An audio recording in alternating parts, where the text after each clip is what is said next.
Tony and the Beetles by Philip K. Dick. Reddish-yellow sunlight filtered through the thick quartz windows into the sleep compartment. Tony Rossi yawned, stirred a little, then opened his black eyes and sat up quickly. With one motion, he tossed the covers back and slid to the warm metal floor. He clicked off his alarm clock and hurried to the closet. It looked like a nice day. The landscape outside was motionless, undisturbed by winds or dust shift. The boy's heart pounded excitedly. He pulled his trousers on, zipped up the reinforced mesh, struggled into his heavy canvas shirt, and then sat down on the edge of the cot to tug on his boots. He closed the seams around their tops, and then did the same with his gloves. Next, he adjusted the pressure on his pump unit and strapped it between his shoulder blades. He grabbed his helmet from the dresser, and he was ready for the day. In the dining compartment, his mother and father had finished breakfast. Their voices drifted to him as he clattered down the ramp. A disturbed murmur. He paused to listen. What were they talking about? Had he done something wrong again? And then he caught it. Behind their voices was another voice. Static and crackling pops. The all-system audio signal from Rigel 4. They had it turned up full blast. The dull thunder of the monitor's voice boomed loudly. The war. Always the war. He sighed and stepped out into the dining compartment. "Morning," his father muttered. "Good morning, dear," his mother said absently. She sat with her head turned to one side, wrinkles of concentration webbing her forehead. Her thin lips were drawn together in a tight line of concern. His father had pushed his dirty dishes back and was smoking, elbows on the table, dark hairy arms bare and muscular. He was scowling, intent on the jumbled roar from the speaker above the sink. "How's it going?" Tony asked. He slid into his chair and reached automatically for the ersatz grapefruit. "Any news from Orion?" Neither of them answered. They didn't hear him. He began to eat his grapefruit. Outside, beyond the little metal and plastic housing unit, sounds of activity grew. Shouts and muffled crashes, as rural merchants and their trucks rumbled along the highway toward Carnet. The reddish daylight swelled. Betelgeuse was rising quietly and majestically. "Nice day," Tony said. "No flux wind. I think I'll go down to the N quarter a while. We're building a neat spaceport, a model, of course, but we've been able to get enough materials to lay out strips for—" With a savage snarl, his father reached out and struck. The audio roar immediately died. "I knew it!" He got up and moved angrily away from the table. "I told them it would happen. They shouldn't have moved so soon. Should have built up Class A supply bases first." "Isn't our main fleet moving in from Bellatrix?" Tony's mother fluttered anxiously. "According to last night's summary, the worst that can happen is Orion 9 and 10 will be dumped." Joseph Rossi laughed harshly. "The hell with last night's summary. They know as well as I do what's happening." "What's happening?" Tony echoed, as he pushed aside his grapefruit and began to ladle out dry cereal. "Are we losing the battle?" "Yes!" His father's lips twisted. "Earthmen, losing to Beetles. I told them. But they couldn't wait. My God, there's 10 good years left in this system. Why'd they have to push on? Everybody knew Orion would be tough. The whole damn Beetle fleet strung out around there, waiting for us, and we have to barge right in." "But nobody ever thought Beetles would fight," Leah Rossi protested mildly. "Everybody thought they'd just fire a few blasts and then—" "They have to fight! Orion's the last jump-off. If they don't fight here, where the hell can they fight?" Rossi swore savagely. "Of course they're fighting.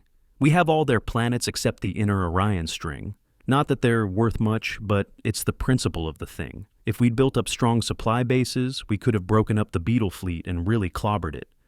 "Don't say Beetle," Tony murmured as he finished his cereal. "They're paludeti, same as here. The word beetle comes from Beetlejuice, an Arabian word we invented ourselves." Joe Rossi's mouth opened and closed. "What are you? A goddamn beetle lover?" "Joe," Leah snapped, "for heaven's sake." Rossi moved toward the door.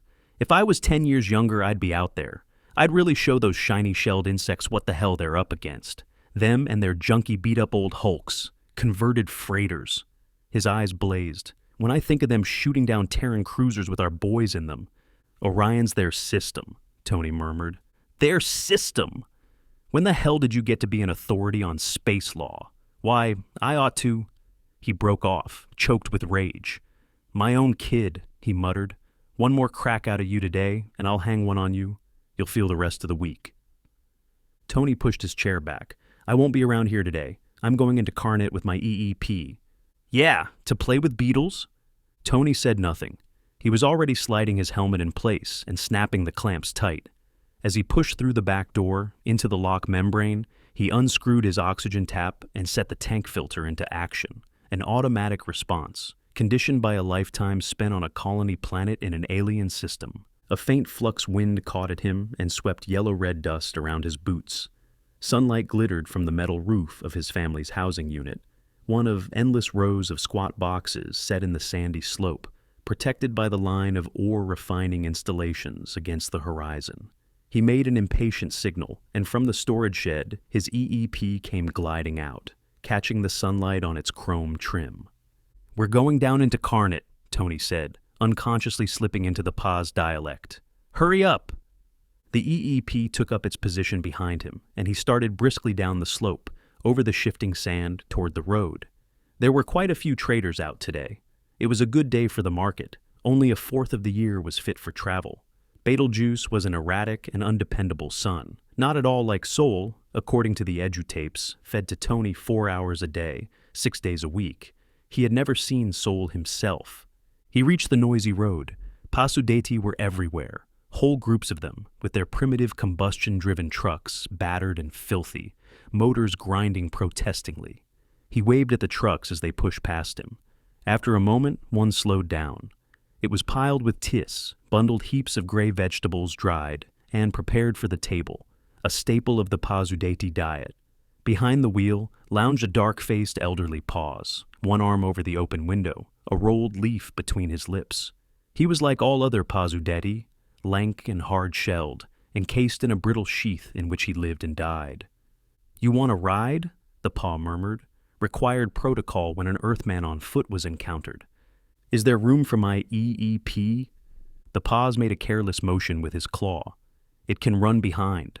Sardonic amusement touched his ugly old face.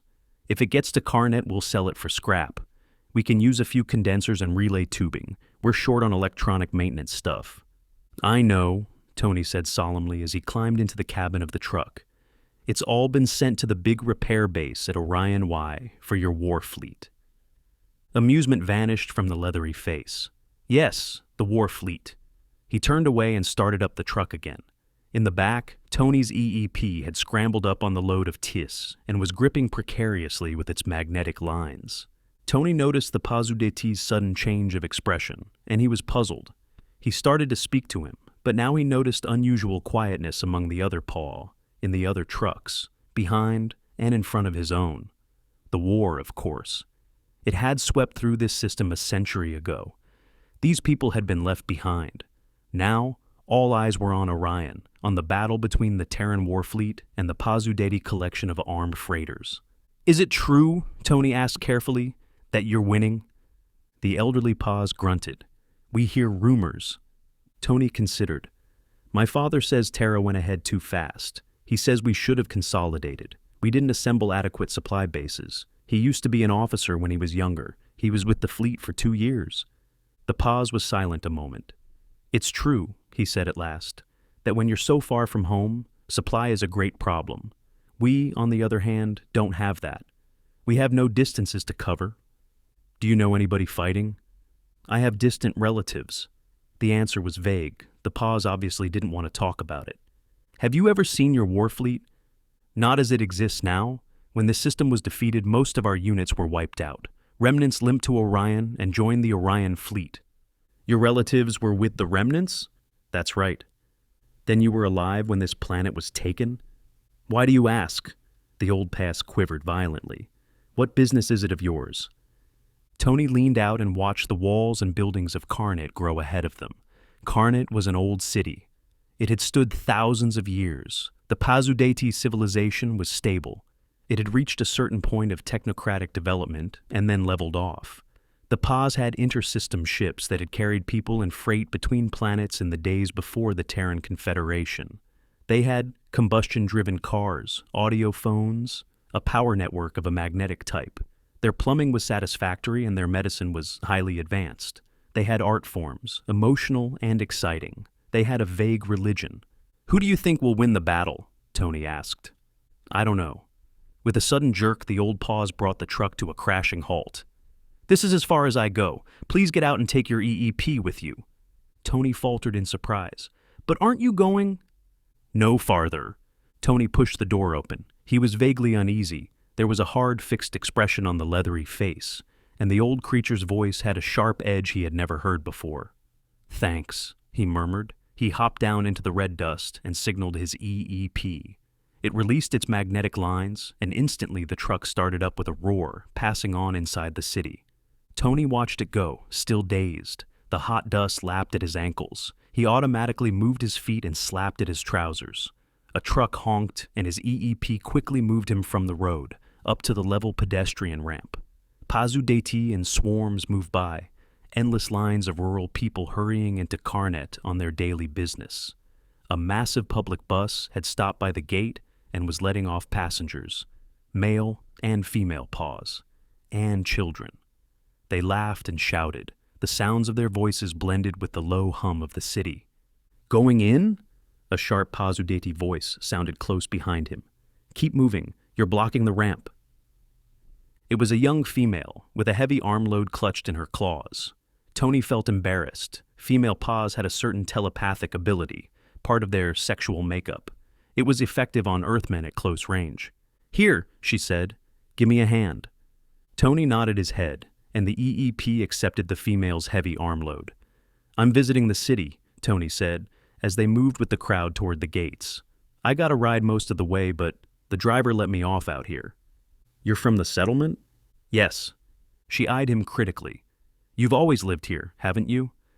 "I was born here. My family came here from Earth 4 years before I was born. My father was an officer in the fleet. He earned an emigration priority." "So you've never seen your own planet. How old are you?" 10 years, Terran." "You shouldn't have asked the driver so many questions."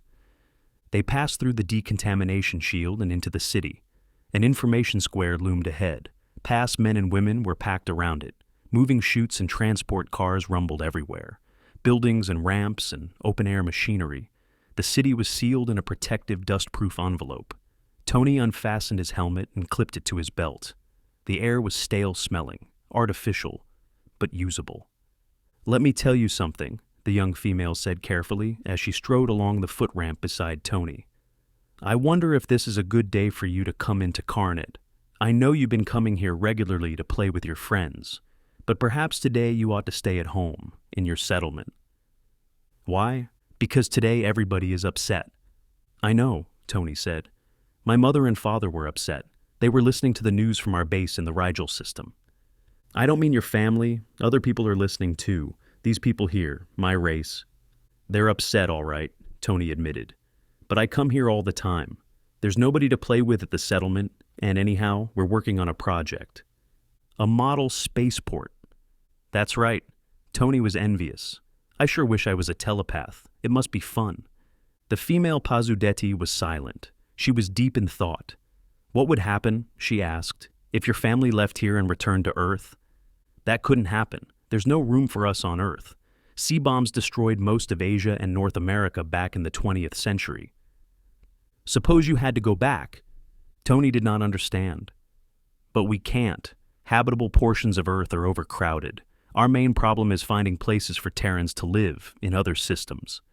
He added, "And anyhow, I don't particularly want to go to Terra. I'm used to it here. All my friends are here." "I'll take my packages," the female said. "I go this other way, down this third-level ramp." Tony nodded to his EEP, and it lowered the bundles into the female's claws. She lingered a moment, trying to find the right words. "Good luck," she said. "With what?" She smiled faintly, ironically. "With your model spaceport. I hope you and your friends get to finish it." "Of course we'll finish it," Tony said, surprised. "It's almost done." What did she mean? The Pazudeti woman hurried off before he could ask her. Tony was troubled and uncertain. More doubts filled him. After a moment, he headed slowly into the lane that took him toward the residential section of the city, past the stores and factories, to the place where his friends lived. The group of Pazudeti children eyed him silently as he approached. They had been playing in the shade of an immense hengelo, whose ancient branches drooped and swayed with the air currents pumped through the city. Now they sat unmoving. "I didn't expect you today," Beeprith said in an expressionless voice. Tony halted awkwardly, and his EEP did the same. "How are things?" he murmured. "Fine. I got a ride part way. Fine." Tony squatted down in the shade. None of the Paw's children stirred. They were small, not as large as Terran children. Their shells had not hardened, had not turned dark and opaque, like horn. It gave them a soft, unformed appearance, but at the same time, it lightened their load. They moved more easily than their elders. They could hop and skip around still. But they were not skipping right now. "What's the matter?" Tony demanded. "What's wrong with everybody?" No one answered. "Where's the model?" he asked. "Have you fellows been working on it?" After a moment, Liar nodded slightly. Tony felt dull anger rise up inside him. "Say something! What's the matter? What are you all mad about?" "Mad?" Beeprith echoed. "We're not mad." Tony scratched aimlessly in the dust. He knew what it was. The war again. The battle going on near Orion. His anger burst up wildly. "Forget the war. Everything was fine yesterday before the battle." "Sure," Liar said. "It was fine." Tony caught the edge to his voice. "It happened 100 years ago. It's not my fault." "Sure," Beeprith said. "This is my home, isn't it? Haven't I got as much right here as anybody else? I was born here." "Sure," Liar said tonelessly. Tony appealed to them helplessly. "Do you have to act this way? You didn't act this way yesterday. I was here yesterday. All of us were here yesterday. What's happened since yesterday?" "The battle," Beeprith said. "What difference does that make? Why does that change everything? There's always war. There have been battles all the time, as long as I can remember. What's different about this?" Beeprith broke apart a clump of dirt with his strong claws. After a moment, he tossed it away and got slowly to his feet. "Well," he said thoughtfully, "according to our audio relay, it looks as if our fleet is going to win this time." "Yes," Tony agreed, not understanding. "My father says we didn't build up adequate supply bases. We'll probably have to fall back to—" And then the impact hit him. "You mean for the first time in 100 years?" "Yes," Liar said, also getting up. The others got up too. They moved away from Tony, toward the nearby house. "We're winning. The Terran flank was turned half an hour ago. Your right wing has folded completely." Tony was stunned. "And it matters. It matters to all of you." "Matters!" Beeprith halted, suddenly blazing out in fury. "Sure it matters. For the first time in a century, the first time in our lives we're beating you. We have you on the run. You—" He choked out the word, almost spat it out. "You white grubs." They disappeared into the house. Tony sat gazing stupidly down at the ground, his hands still moving aimlessly.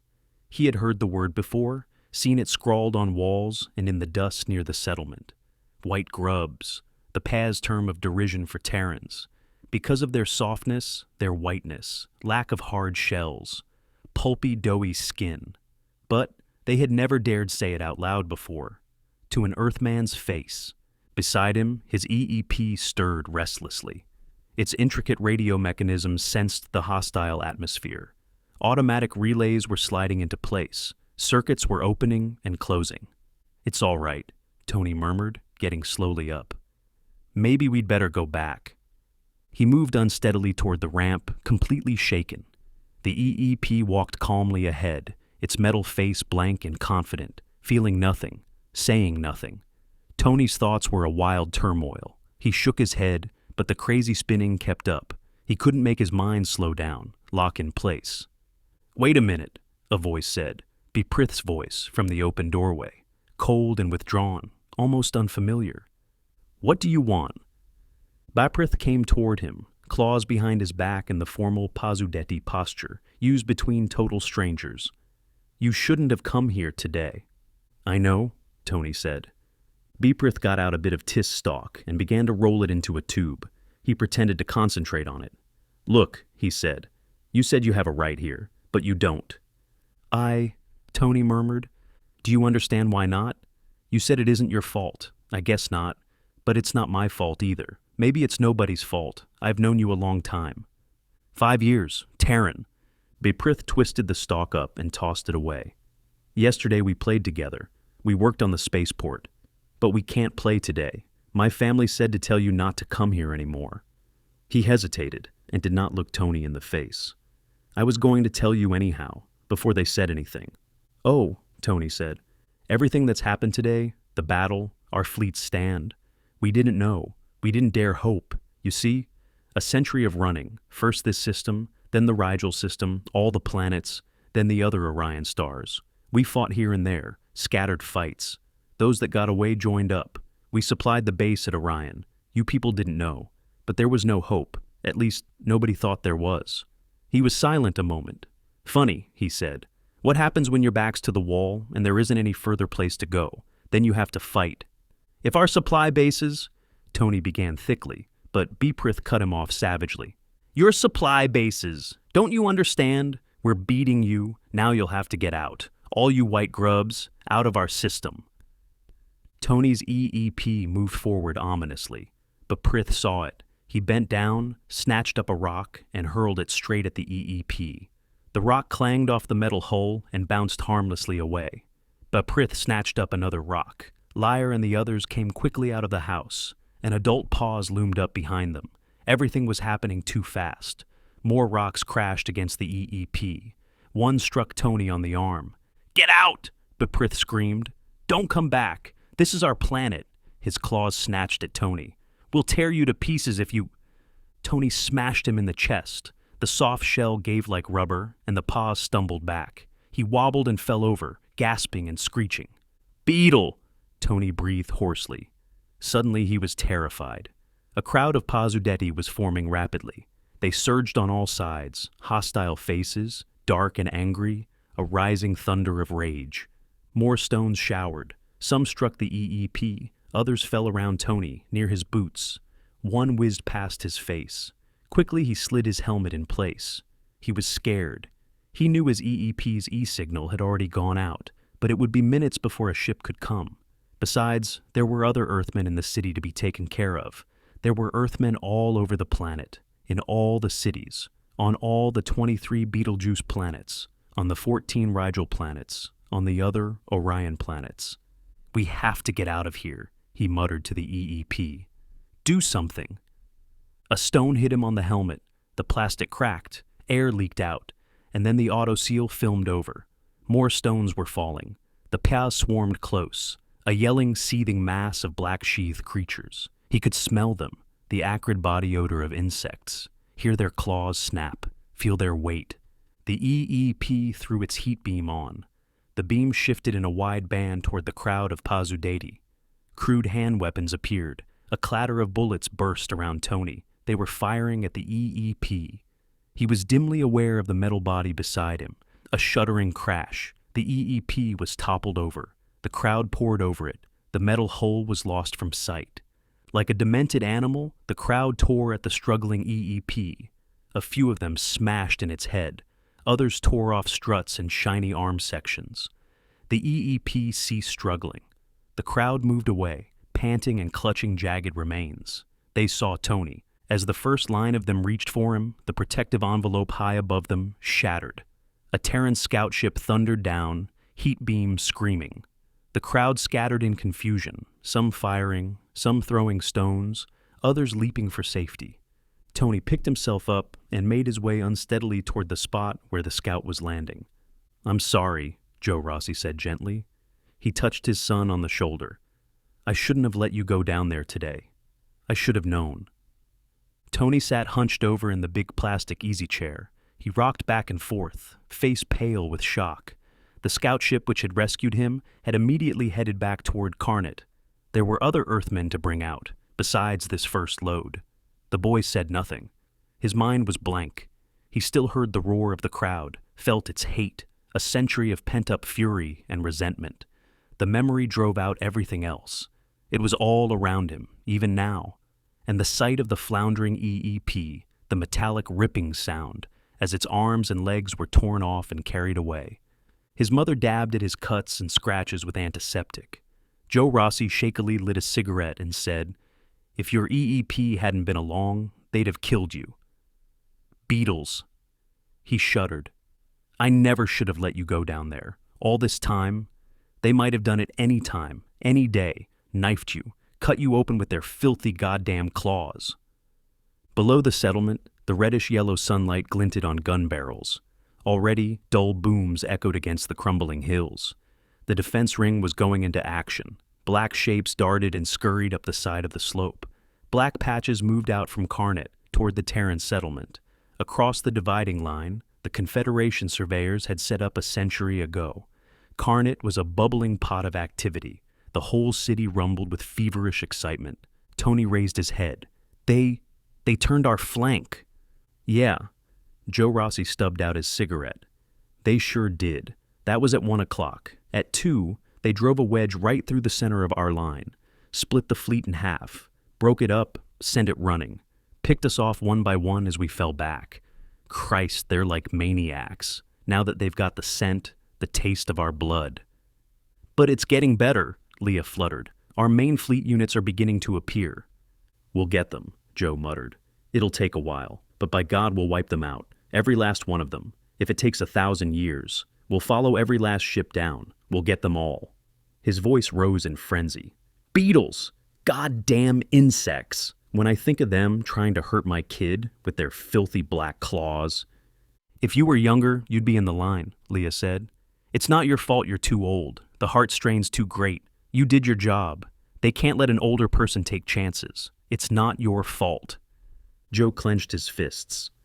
I feel so futile. If there was only something I could do. The fleet will take care of them, Leah said soothingly. You said so yourself. They'll hunt every one of them down, destroy them all. There's nothing to worry about. Joe sagged miserably. It's no use. Let's cut it out. Let's stop kidding ourselves. What do you mean? Face it. We're not going to win, not this time. We went too far. Our time's come. There was silence. Tony sat up a little. When did you know? I've known a long time. I found out today. I didn't understand at first. This is stolen ground. I was born here, but it's stolen ground. Yes, it's stolen. It doesn't belong to us. We're here because we're stronger, but now we're not stronger. We're being beaten. They know Terrans can be licked, like anybody else. Joe Rossi's face was gray and flabby. We took their planets away from them. Now they're taking them back. It'll be a while, of course. We'll retreat slowly. It'll be another 5 centuries going back. There are a lot of systems between here and Sol. Tony shook his head, still uncomprehending. Even Lyre and Beprith, all of them, waiting for their time to come, for us to lose and go away again, where we came from. Joe Rossi paced back and forth. Yeah, we'll be retreating from now on, giving ground instead of taking it. It'll be like this today, losing fights, draws, stalemates, and worse.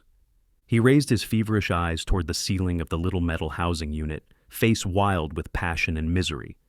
But by God, we'll give them a run for their money, all the way back, every inch. The end. Best audiobooks for free hopes that you have enjoyed this production of Tony and the Beetles by Philip K. Dick. Please subscribe to our channel on YouTube and Rumble, as your subscription is the support we need to create more great free content. Please look to our website at bestaudiobooksforfree.com for a complete list of our audiobooks.